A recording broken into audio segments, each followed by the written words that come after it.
Aesop's Fables. Translation by V.S. Vernon Jones. Volume 1. The Fox and the Grapes.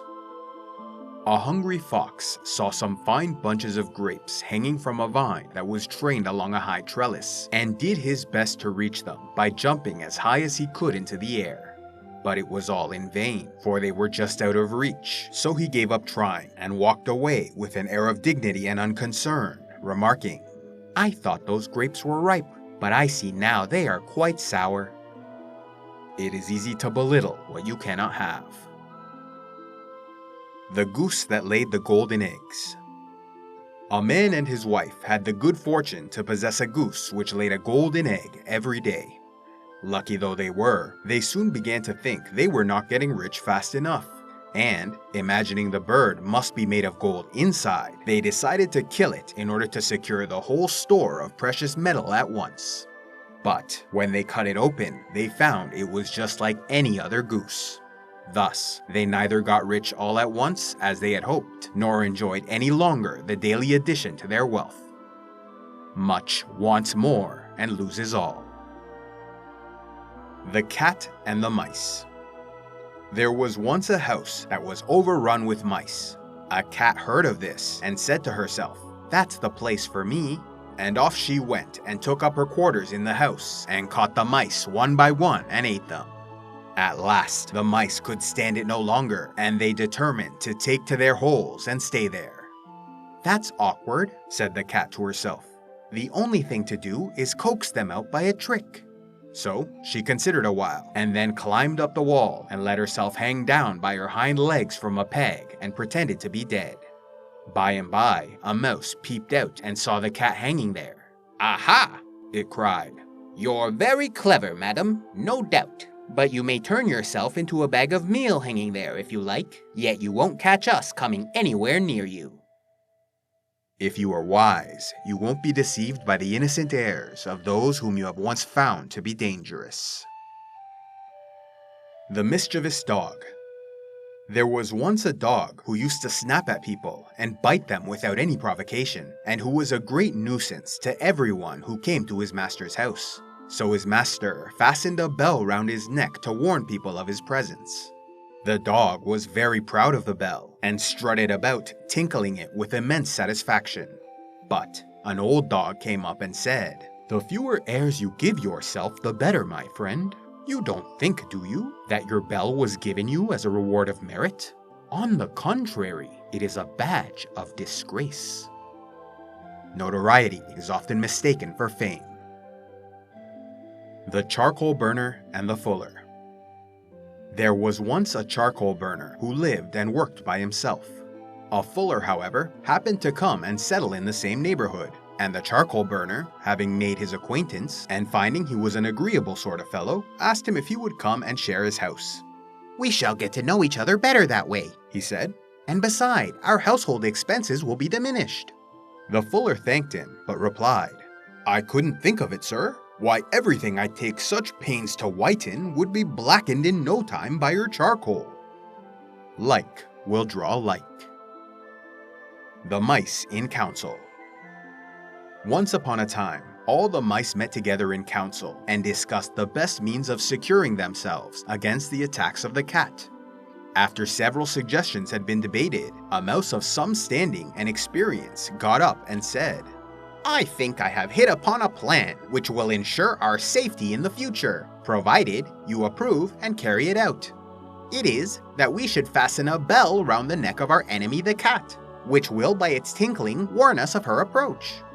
The proposal was warmly applauded, and it had been already decided to adopt it, when an old mouse got upon his feet and said, "I agree with you all that the plan before us is an admirable one.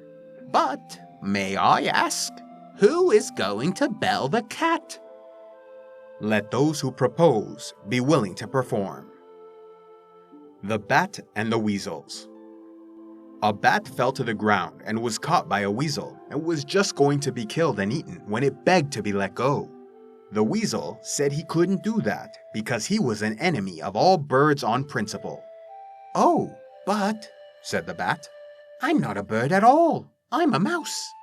"So you are," said the weasel. "Now I come to look at you," and he let it go.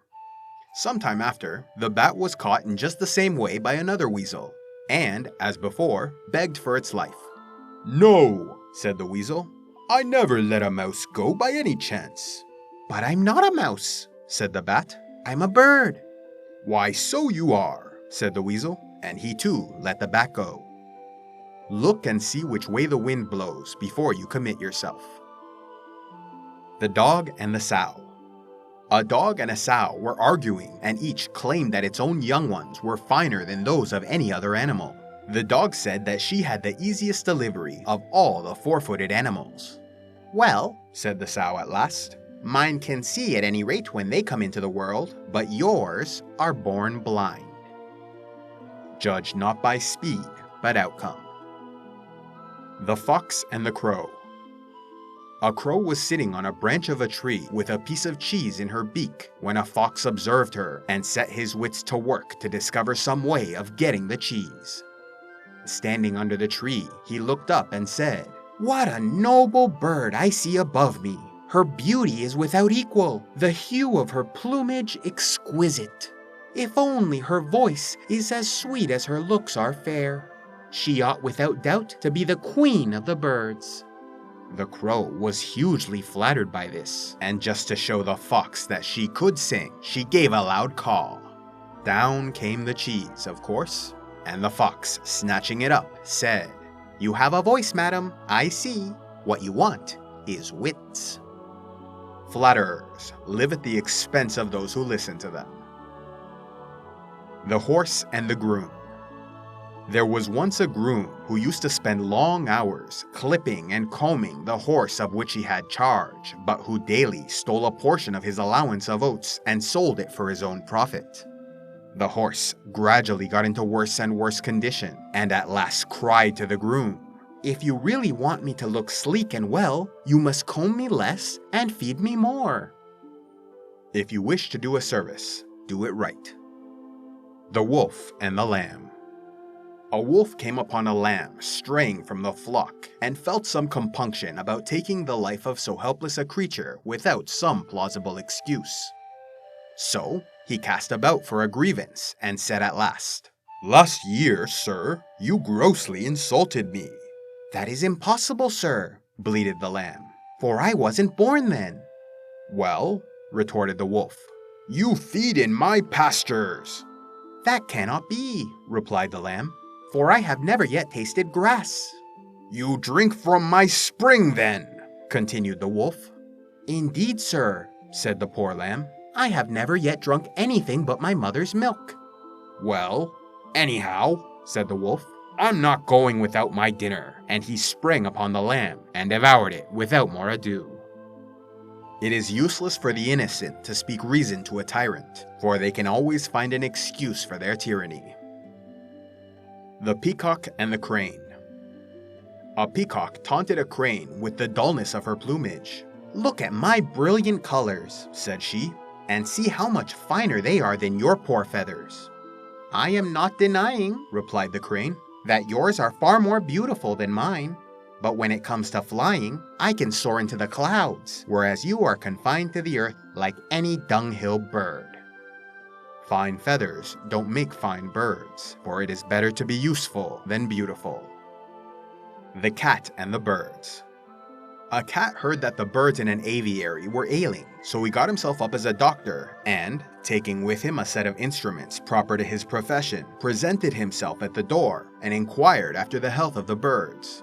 "We shall do very well," they replied without letting him in, "when we've seen the last of you." A villain may disguise himself, but he will not deceive the wise.